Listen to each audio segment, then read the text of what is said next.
Napurnada ang biyahe ng isang Korean national matapos mahulihan umano ng shabu. Sa kanyang bag po yan sa NAIA Terminal 1. Saksi, si Nico Wahe.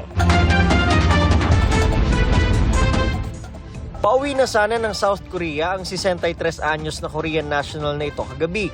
Pero hinarang siya sa NAIA Terminal 1 matapos ma-x-ray ang kanyang dalang sling bag.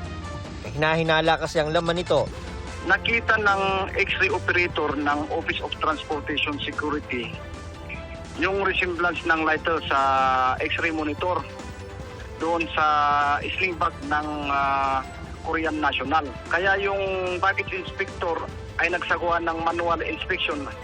Dito na nakumpiska mula sa Korean national ang 2 lighter, mga aluminum foil at sachet ng hinihinalang shabu na nasa loob ng kanyang bag. 5 gramo ang dami ng droga na nagkakahalaga ng nasa 34,000 pesos. Actually, yung PDEA ang pumunta dito sa Terminal 1 at nag-conduct sila ng test doon sa white crystalline salts at sinabi nila na ito ay methamphetamine hydrochloride or otherwise known as shabu, sir. Hindi na rin daw nakaimik ang Korean national. Walang pahayag ang dayuhan na hawak na ngayon ng PDEA. Para sa GMA Integrated News, Nico Wahe, ang inyong saksi.